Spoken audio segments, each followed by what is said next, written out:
Hello students, तो आज मैं आपको एक बहुत ही बेसिक टॉपिक बताने जा रही हूँ रेडिएशन फिजिक्स का, जो है कि प्रॉपर्टीज़ ऑफ एक्सरेज, जिसमें बहुत सारे स्टूडेंट्स मिस्टेक करते हैं। जब ये क्वेश्चन आता है कि राइट एनी 5 और 6 प्रॉपर्टीज़ ऑफ एक्सरेज, तो कई सारे बच्चे डायरेक्ट उठा करके जो प्रॉपर्टीज़ हैं वो सीधे सीधे लिख देते हैं। That is a wrong method. You have to explain all the properties of X rays. Okay, so इसी पर ही आज का मैंने वीडियो बना रखा है कि किस तरीके से आप इसकी प्रॉपर्टीज़ को एक्सप्लेन करेंगे। X-rays are electromagnetic waves which behaves as waves as well as particle. कि एक्सरे के जो फोटॉन्स हैं वो किसी भी मैटर के एटॉमिक और सब एटॉमिक जो पार्टिकल्स हैं उनके साथ ही रिएक्शन करते हैं, उसी लेवल पे जा कर के इंटरेक्शन करते हैं। Interaction of X-rays with matter, ये आपका आगे का चैप्टर है एक, जो कि मैं एक्सप्लेन करूँगी फर्दर। ठीक है, तो इस तरीके से एक पार्टिकल की तरह बिहेव करते हैं।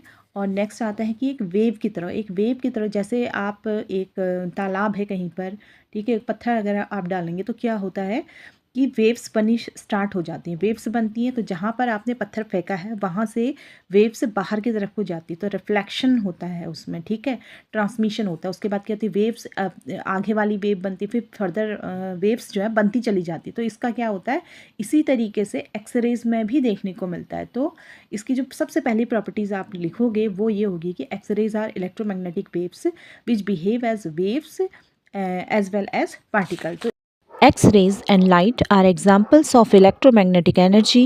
Electromagnetic energy is also known as photon. तो अब हम ये जानते हैं कि एक फोटॉन होता क्या है। A photon is the smallest quantity of any type of electromagnetic radiation, just as an atom is the smallest unit of an element. तो फोटॉन क्या है? फोटॉन एनर्जी की एक छोटी सी क्वांटिटी है। जैसे कि एक एलिमेंट में सबसे छोटी क्वांटिटी क्या होता है? उसका एटम होता है। वैसे तो उसके फर्दर सब एटॉमिक पार्टिकल्स भी हैं, लेकिन हम एटम को ही उसका स्मॉलेस्ट क्वांटिटी मानते हैं। ठीक है, a photon contains small bundle of energy, sometimes called quantum. An X-ray photon is a quantum of electromagnetic energy.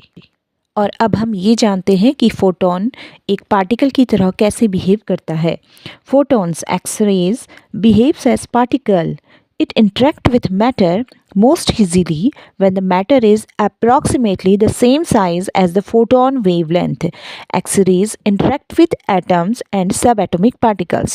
तो जो X-rays की photons होते हैं, मतलब कि एनर्जी बंडल है, वो एक पार्टिकल की तरह जो सब एटॉमिक पार्टिकल्स हैं, जैसे कि इलेक्ट्रॉन है सब एटॉमिक पार्टिकल, उसके साथ में इंटरेक्ट करता है और इस तरीके से एक पार्टिकल की तरह बिहेव कर रहा है। और अब ये जानते हैं कि एक वेव की तरह कैसे बिहेव करता है। तो similar to a wave, X-rays also shows reflection, absorption and transmission. जिस तरीके से एक तालाब या पोखर में आप पत्थर मारते हैं और उसमें अचानक से तरंगें उठने लगती हैं, वो उससे दूर जाती हैं जहाँ पर कि पत्थर मारा होता है, और इसी तरीके से कई सारी तरंगें, स्कैटरिंग बोलते हैं, रिफ्लेक्शन होता है। ये सारी चीज़ें किस में होती हैं? एक वेव में होती है। उसी तरीके से एक्सरेज भी शो करती है। एक्सरे की सेकंड प्रॉपर्टी हम लिखेंगे, X-ray possess great penetrating power. मतलब कि एक्सरेज की जो पेनिट्रेटिंग, मतलब कि छेदने की क्षमता, भेद करके ये किसी चीज़ को जा सकती है, तो वो क्षमता जो है इसकी बहुत ज़्यादा होती है। ठीक है, X-rays have high energy level and frequencies while smaller wavelength which gives them higher degree of penetration. ये इसकी भेदने की क्षमता इतनी ज़्यादा क्यों होती है? क्योंकि इसकी फ्रिक्वेंसी बहुत ज़्यादा होती है और इसमें एनर्जी भी बहुत ज़्यादा होती है, जबकि जो वेवलेंथ है इसकी वो काफ़ी कम है। ठीक है, जैसे हम लाइट किया है, अगर लाइट के सोर्स के आगे हम अपना हाथ लगाएंगे तो हम लाइट को दूसरी तरफ जाने से रोक देते हैं, जबकि एक्सरे में ऐसा नहीं हो पाता है। एक्सरे कई सारी चीज़ों को भेदते हुए दूसरी जगह चली जाती है। ठीक है, एक्सरेज वेवलेंथ देख लेते हैं। X-rays wavelength ranges from 0.01 to 10 nanometre, और इसको अगर हम एंगस्ट्रॉम में कन्वर्ट करेंगे तो ये आएगा 0.1 to 0.5 angstrom. and energies in the range of 100 electron volt to 100 kilo electron volt. तो हम देख रहे हैं कि इसकी जो एनर्जी है वो 100 किलो इलेक्ट्रॉन वोल्ट तक है, जो कि बहुत ही ज़्यादा है। इस प्रॉपर्टी को शो करने के लिए जो डायग्राम मैंने बना रखा है वो आप भी बना सकते हैं। किसी पेशेंट की बॉडी का एग्जामिनेशन करते वक्त उसकी बॉडी से जहाँ जहाँ से एक्सरेज पास आउट हो जाती हैं, बॉडी से बाहर निकल जाती हैं, वो पार्ट ब्लैक दिखाई देता है, और जो ऑब्स्ट्रक्ट कर देता है, एक्सरेज को रोक लेता है, वो पार्ट वाइट दिखाई देते हैं। In X-ray examination, the part of the body from where X-rays can easily pass through, example lungs, और इसी तरीके से बाकी भी parts appear in black, while the parts from where X-rays cannot easily pass through, example bone, appear in white. तो बात करते हैं एक्सरे की थर्ड प्रॉपर्टी की, being electromagnetic wave, X-rays are electrically neutral. X-rays जो हैं वो इलेक्ट्रोमैग्नेटिक वेव से हैं, जिनमें कि इलेक्ट्रिकल फील्ड भी है और मैग्नेटिक फील्ड भी है। अब क्या होता है कि जो इलेक्ट्रिक फील्ड जहाँ पर जनरेट होता है, तो इलेक्ट्रिक फील्ड जब ऑसिलेट करता है पॉजिटिव और नेगेटिव डायरेक्शन में, तो साथ ही साथ वो क्या क्रिएट करने लगता है, एक मैग्नेटिक फील्ड भी वहाँ पर डेवलप हो जाता है।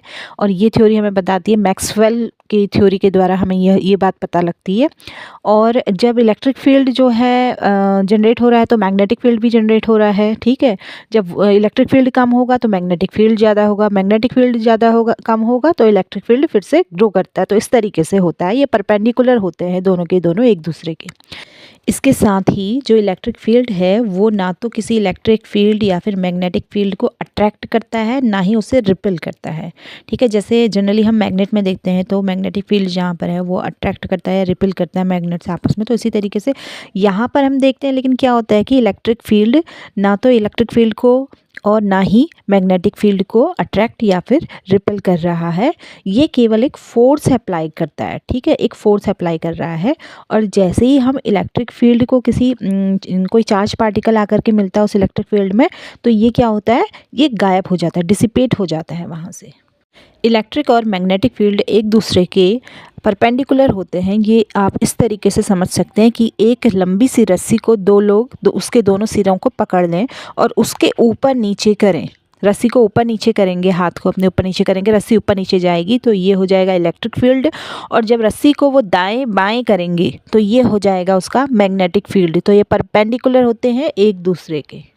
तो अब डिस्कस करते हैं एक्सरेज की चौथी प्रॉपर्टी के बारे में।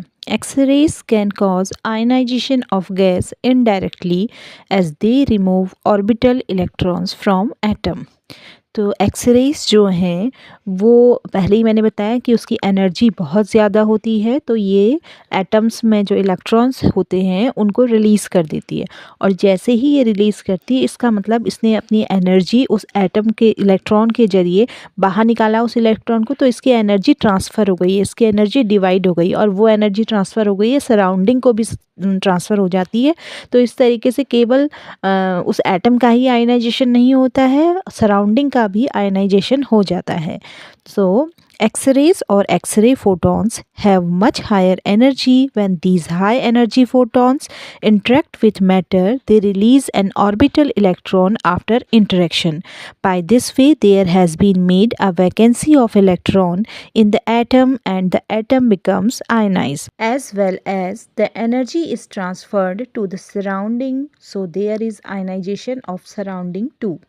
But this situation takes place only for a short time period because outer shell electrons fills the inner shell void. ये डायग्राम आप बना सकते हैं इस प्रॉपर्टी को एक्सप्लेन करने में।